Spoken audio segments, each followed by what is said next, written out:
భారతీయ railway ఇటీవల కీలక నిర్ణయం తీసుకుంది. నిబంధనల్లో పలు మార్పులు చేసింది. జనరల్ రిజర్వేషన్ టికెట్లకు సైతం ఆధార్ అథెంటికేషన్ తప్పనిసరి చేసింది.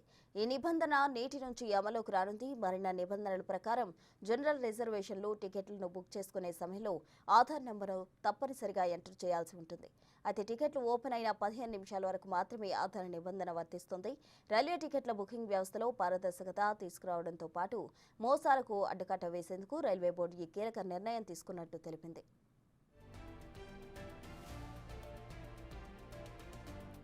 ఈ నిబంధన ఐఆర్సీటీసీ వెబ్సైట్, మొబైల్ యాప్ రెండింటిలోనూ వర్తిస్తుందని రైల్వే శాఖ తెలిపింది. వాస్తవానికి రైల్వే టికెట్లు అందుబాటులోకి వచ్చిన వెంటనే ఏజెంట్లు, బ్రోకర్లు కొన్ని సాఫ్ట్వేర్ల సాయంతో ముందస్తుగానే టికెట్లు బుక్ చేస్తున్నట్టుగా రైల్వే గుర్తించింది. దాంతో సాధారణ రైల్వే ప్రయాణికులు టికెట్లు పొందలేకపోతున్నారు.